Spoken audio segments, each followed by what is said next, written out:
wife's divorced friends convinced her to run a fake affair prank on me to test me and make me more attentive, but it backfired spectacularly on them when I chose to file for divorce instead. So my wife, Sarah, and I have been married for 8 years and things have been good. Not perfect, but good. We both work full-time jobs, and we've got our routines and our weekend plans and date nights maybe once a month when we're not too tired from work, and I thought we were doing fine. Maybe not like honeymoon phase fine, but normal married couple fine, where you're comfortable with each other and don't need to be all over each other every second of the day. But apparently Sarah's been talking to her divorced friends about our marriage, and they've been filling her head with all this garbage about how I'm not attentive enough and not romantic enough, how she needs to make me fight for her, or some ridiculous nonsense like that. And I'm finding all this out after the fact, which makes it even worse because while I'm going through literal hell thinking my wife is cheating on me, she planning this whole elaborate scheme with her bitter friends who can't stand that someone else might actually have a decent marriage. It started about 6 weeks ago when Sarah began acting different. Like really different. She was suddenly working late all the time and coming home with this guilty look on her face, but also kind of excited and secretive. And when I'd ask her about her day, she'd get all vague and change the subject. And she started dressing nicer for work and taking longer, getting ready in the morning, and putting on perfume when she never used to wear perfume to work before. At first, I thought maybe she was planning a surprise for me or something, because our anniversary is coming up in a few months. But then she started getting texts at weird hours, and she'd grab her phone real quick when it buzzed and turn it face down. And when I asked who was texting her so late, she'd say it was just work stuff or her sister, but she'd get all flustered and defensive about it. Then there was the night she came home at almost midnight and said she'd been out with the girls, but she smelled like men's cologne and her lipstick was smudged. And when I asked her about it, she said she must have hugged someone goodbye, but she couldn't look me in the eye when she said it. And I'm not an idiot. I know what it looks like when someone's been kissing someone else. I started paying more attention after that, and the signs just kept piling up. She was taking phone calls in the other room and hanging up quick. When I walked in, she was doing laundry more often and being weird about it, like she didn't want me to see certain clothes. She was showering as soon as she got home from work, which she never used to do. And she kept mentioning this new guy at her office named Jake and how funny he was and how he helped her with some project. The Jake thing really got to me because she'd bring him up in conversation, but then catch herself and change the subject. And when I asked her more about him, she'd get all weird and say he was just a co-worker, but she'd already told me too much about him for him to be just some random co-worker. Like she'd mentioned that he drives a motorcycle and that he's recently divorced and that he's really into rock climbing and all these personal details that you don't usually know about random coworkers. I tried talking to her about how distant she'd been acting, and she just brushed me off and said I was being paranoid and that she was just stressed about work and tired and needed some space. But the more space I gave her, the worse it got, and the more obvious it became that something was going on. And I'm not the type of person to just stick my head in the sand and pretend everything's fine when it's clearly not. The breaking point was 2 weeks ago when she said she was going to dinner with her sister. But then I saw her sister at the grocery store. And when I mentioned that Sarah was supposed to be with her, her sister got this confused look and said she hadn't made any plans with Sarah. And that's when I knew for sure that she was lying to me and probably meeting up with this Jake guy. I confronted her when she got home that night and asked her point blank if she was having an affair. And she got all upset and started crying and saying how could I think that about her, and that she loved me and would never cheat on me. But she still couldn't explain where she'd actually been or why she'd lied about being with her sister. And when someone can't give you a straight answer about something that's simple, you know they're hiding something big. I didn't sleep at all that night, and I kept thinking about all the signs and all the lies and how she'd been treating me like an idiot for weeks. And I realized that I couldn't keep living like this, wondering every day if my wife was being faithful to me or not. And I decided that I needed to either find out the truth or end things because this limbo was killing me. So I started planning to hire a private investigator because I needed proof before I did anything drastic. I didn't hire one, and I was researching divorce lawyers online just to know my options. And I was honestly preparing myself for the worst-case scenario where I'd have to start my whole life over because my wife had been cheating on me with some motorcycle-riding rock climber from her office. But then last Tuesday, everything changed, and I found out the truth, but in the worst possible way. Sarah's friend Lisa called me, completely drunk and rambling about how proud she was of Sarah for finally taking their advice and making me jealous, and how it was working so well because I was finally paying attention to Sarah again and I had no idea what she was talking about. So I asked her to explain, and that's when the whole thing came out. Apparently, Sarah and her divorced friends Lisa and Monica and Jennifer had been planning this whole fake affair thing for months as a way to make me more attentive and romantic. And they'd convinced Sarah that the best way to get a man to appreciate what he has is to make him think he might lose it, which is the most twisted logic I've ever heard in my life. Lisa told me that they'd even helped Sarah come up with all the details about Jake, who apparently is a real co-worker. But Sarah's never even had a conversation with him beyond basic work stuff. And they'd been coaching her on how to act suspicious and secretive to make me think she was cheating.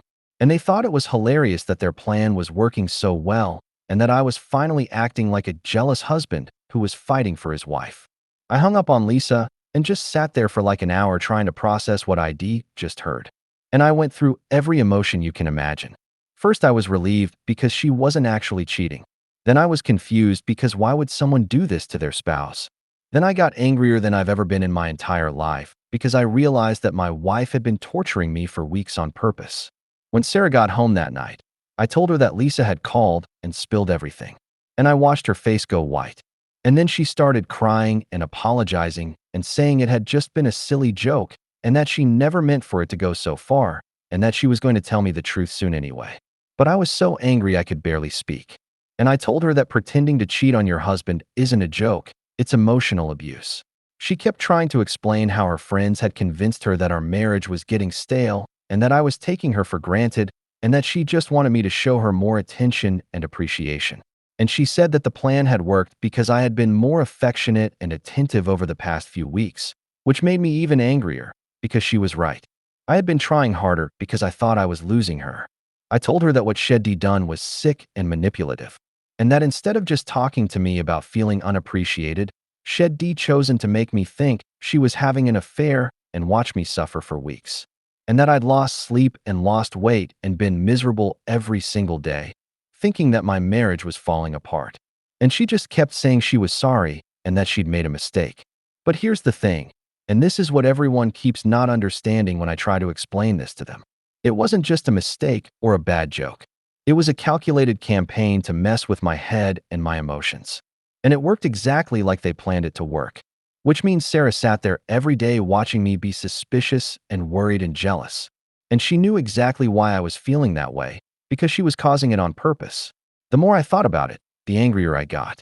Because I realized that every time I tried to talk to her about how distant she was being, she'd made me feel like I was being paranoid and insecure.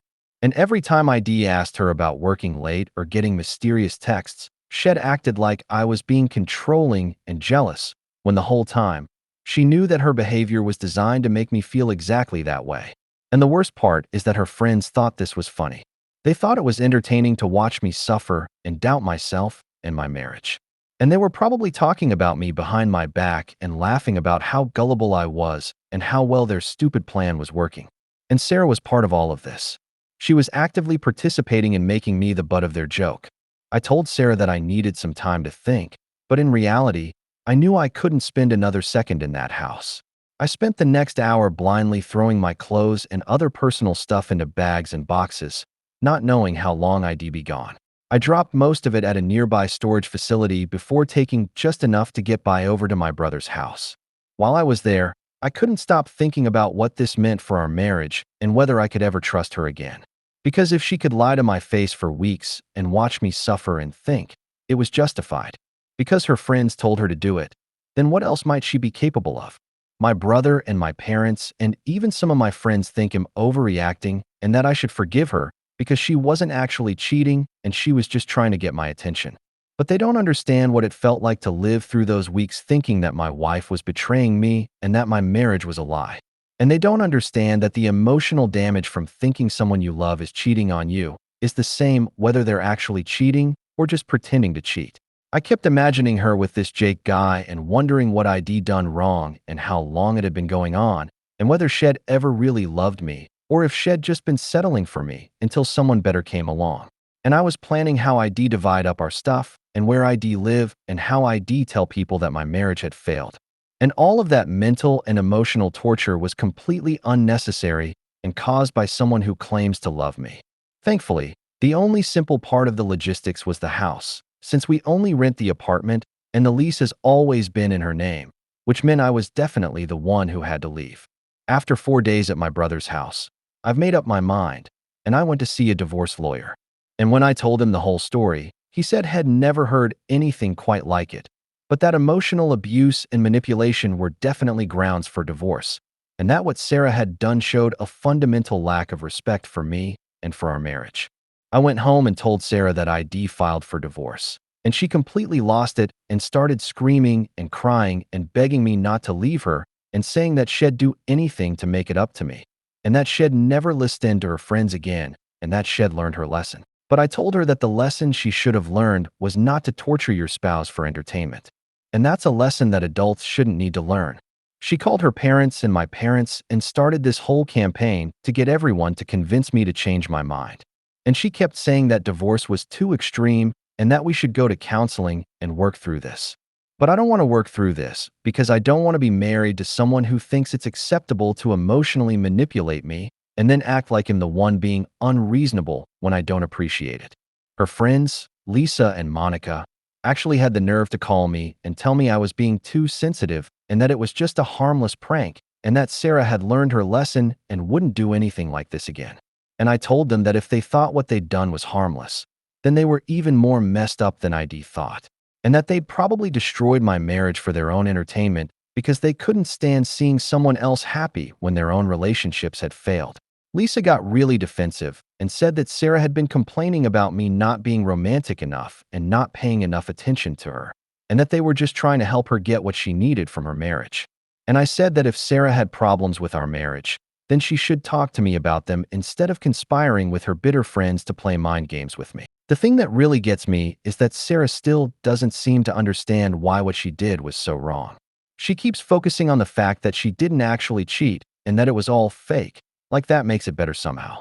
But she doesn't seem to grasp that the emotional impact on me was exactly the same as if she had been cheating, and that doing it on purpose actually makes it a bit worse, not better. I've been staying at my brother's house for 2 weeks now, and Sarah texts me constantly, begging me to come home and talk things through. And she sent me this long email about how she realizes she made a mistake and how she wants to go to marriage counseling and rebuild our trust. But I don't think trust is something that can be rebuilt after something like this. Because how do I know she won't decide to test me again the next time her friends give her bad advice? Everyone keeps asking me if I really want to throw away 8 years of marriage over this one incident. But it's not one incident. It's weeks of calculated deception and manipulation. And it's the realization that my wife thinks so little of me that she'd put me through emotional hell just to see if she could make me jump through hoops for her attention. The divorce papers were served yesterday, and Sarah called me, sobbing and begging me to reconsider. And she said that she'd cut contact with Lisa and Monica and Jennifer and that she'd do whatever it takes to earn back my trust. But I told her that the problem isn't her friends. The problem is that she thought what they were suggesting was a good idea in the first place. I know some people think I'm being too harsh and that I should give her another chance. But I keep thinking about those weeks when I couldn't eat or sleep properly because I was so worried about losing her. And I keep thinking about how she watched me go through that and knew exactly why it was happening and let it continue anyway. And I just can't get past that. Maybe if she'd come clean after a few days and told me it was all fake, I could have forgiven her. But she let it go on for weeks, and she was prepared to let it go on even longer if Lisa hadn't gotten drunk and spilled the secret. And that tells me everything I need to know about what kind of person she really is. So that's where things stand right now. I'm getting divorced, and everyone thinks I'm crazy for leaving my wife over a harmless prank. But I know that what she did wasn't harmless and it wasn't a prank. It was a betrayal of everything that marriage is supposed to be about.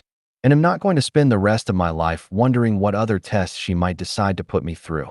Aita for divorcing my wife over this, because everyone keeps making me feel like I'm the one being unreasonable here.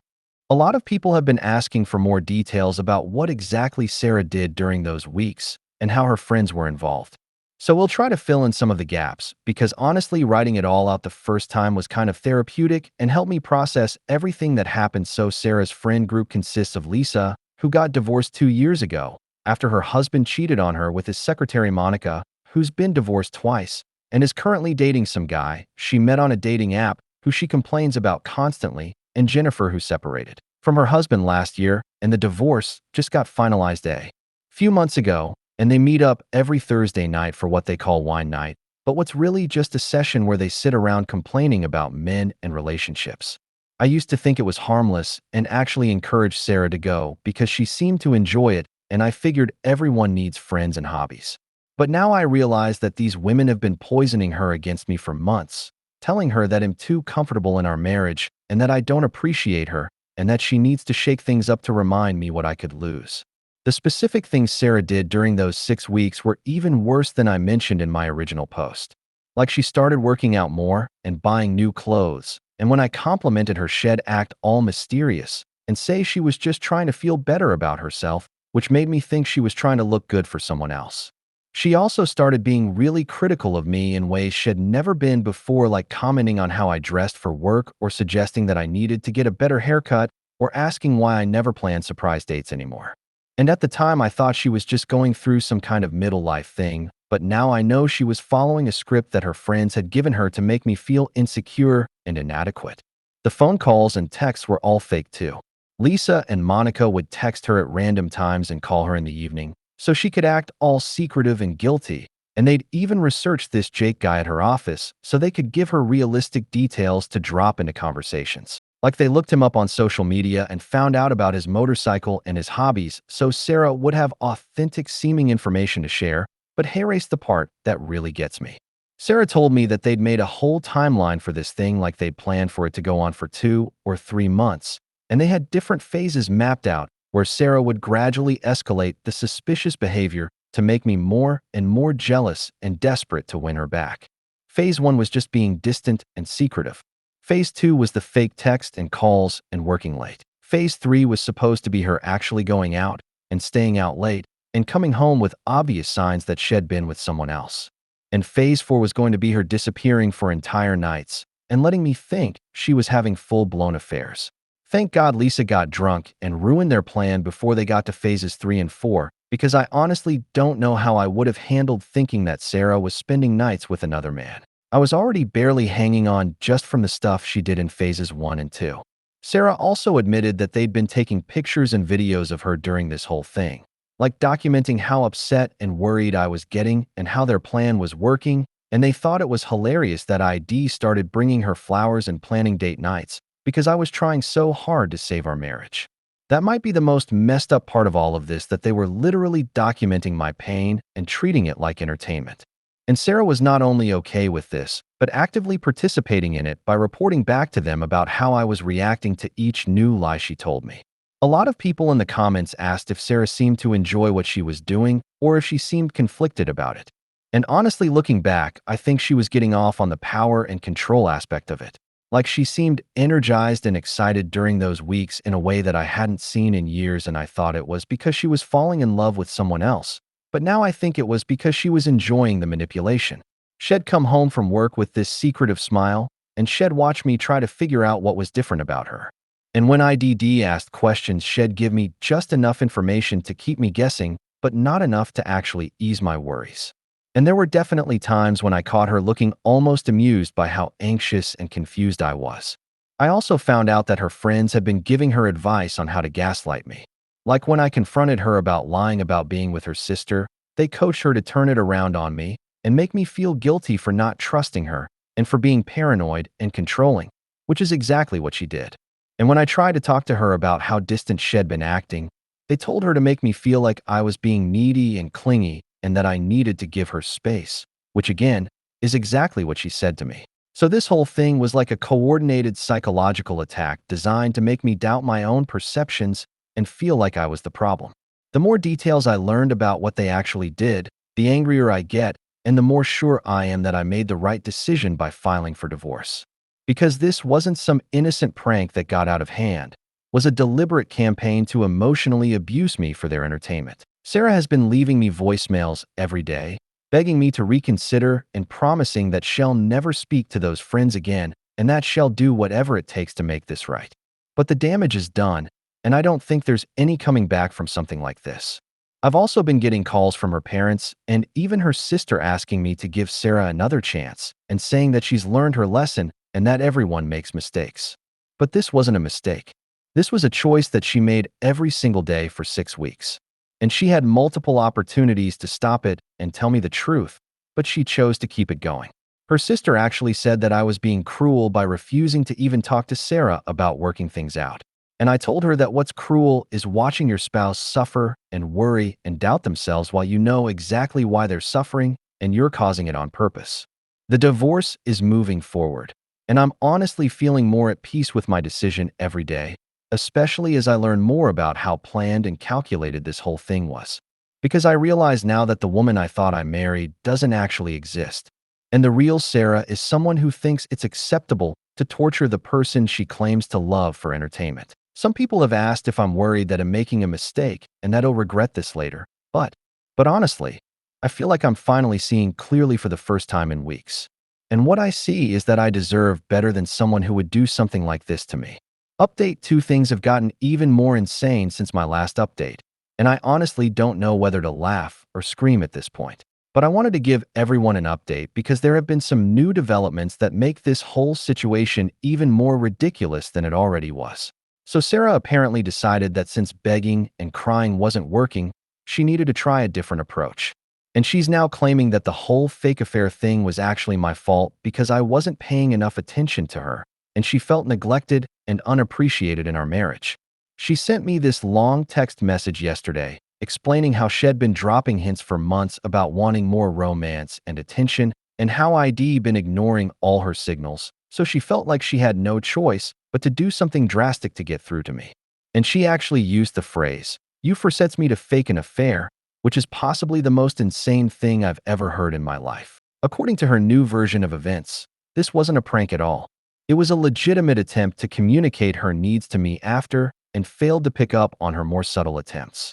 And she seems to genuinely believe that what she did was justified because I hadn't been meeting her emotional needs. I showed this text to my lawyer, and he just shook his head and said he's never seen someone dig themselves into a deeper hole so effectively. Because now instead of just admitting she made a mistake and asking for forgiveness, she's actually trying to justify what she did and blame me for driving her to it.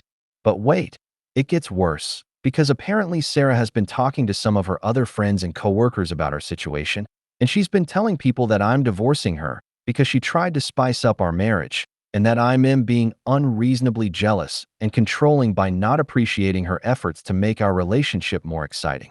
I found this out because my friend Dave works at the same company as Sarah, and he pulled me aside yesterday to ask me what the hell was going on, because people at Sarah's office are apparently talking about how I am filing for divorce over some harmless flirting and jealousy games, and they think I'm completely overreacting. Dave knows me well enough to know that this didn't sound right. So he asked me for the real story, and when I told him what actually happened, he was completely shocked and said that Sarah had been describing it as just some playful teasing to make me more attentive, not a psychological manipulation campaign. So now I'm dealing with the fact that Sarah is actively rewriting history and making me look like the bad guy to anyone who will listen.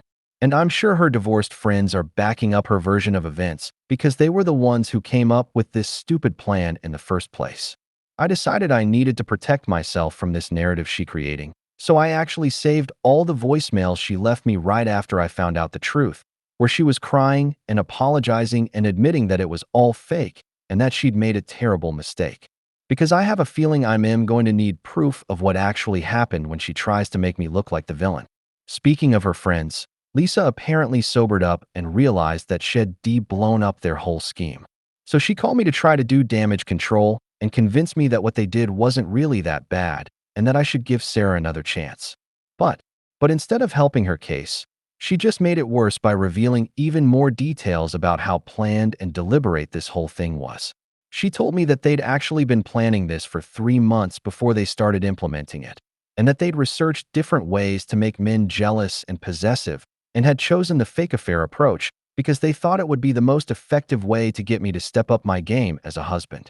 She also mentioned that they've been documenting the whole thing in a group chat, sharing updates about how I was reacting and celebrating each time their plan worked to make me more anxious or attentive. And she said they'd been calling it Project Wake Up Call, which makes me sick to think about. But here's the part that really made my blood boil. Lisa said that they'd actually been disappointed that it took me so long to confront Sarah about the affair because they thought I'd get jealous and possess it much sooner. And they were starting to think that maybe I just didn't care enough about Sarah to fight for her. So not only did they torture me for 6 weeks, they were actually critiquing my performance as a worried husband and wondering if I was going to react strongly enough to make their experiment worthwhile, like I was some kind of lab rat that wasn't performing up to their expectations. Lisa also told me that Monica had suggested they should push things even further and have Sarah actually go on a fake date with some guy just to see how far they could push me before I snapped. But thankfully, they decided that was too risky because they were afraid I might actually hire a private investigator or do something else that would expose their plan. The fact that they even considered escalating it that far shows me that these women have absolutely no boundaries or sense of decency. And they would have kept pushing until they completely destroyed my mental health if they hadn't been stopped by their own stupidity. I also found out that Sarah's parents knew something was going on because she'd asked them for advice about how to make me more romantic and attentive, but she told them she was just planning some surprises and wanted to shake up our routine. So they had no idea she was actually planning to fake an affair. When her parents found out the truth after I filed for divorce, they were apparently horrified and told Sarah that what she'd done was completely unacceptable. But they're still trying to convince me to give her another chance because they don't want to see their daughter's marriage end over this. Her dad actually called me yesterday and said that he understood why I was angry, but that Sarah had learned her lesson and that divorce seemed like an extreme reaction. And I told him that what his daughter did was extreme and that my reaction was proportionate to the damage she'd caused. I also told him that if someone other than Sarah had done this to me, like if a stranger had spent 6 weeks making me think my wife was cheating just for their own entertainment, he would probably want me to press charges. And the fact that it was his daughter who did it doesn't make it any less harmful or twisted. He didn't really have an answer for that. And I think he's starting to understand that this isn't just some marital spat that can be fixed with counseling and apologies. The divorce proceedings are moving along, and my lawyer says we should be able to get this wrapped up fairly quickly since we don't have kids and our finances aren't too complicated.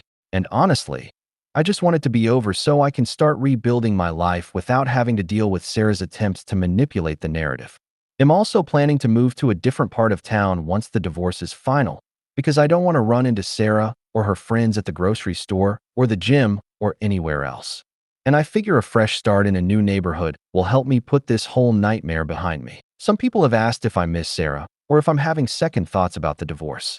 And honestly, I miss the person I thought she was, but I don't miss the person she actually turned out to be. And am actually feeling relieved that I found out what she was capable of before we had kids or bought a house together or made any other major commitments. I keep thinking about what would have happened if Lisa hadn't gotten drunk and spilled the secret, and how long Sarah would have been willing to let me suffer thinking she was cheating on me. And I realized that the woman I thought I married would never have been able to watch me go through that kind of pain without telling me the truth. But the real Sarah watched me lose weight and lose sleep and walk around in a constant state of anxiety and worry. And not only did she not feel bad about it, she was actively enjoying it and reporting back to her friends about how well their plan was working. That's not someone I want to be married to, and that's not someone I can ever trust again. And I'm done feeling guilty about protecting myself from someone who clearly doesn't have my best interests at heart.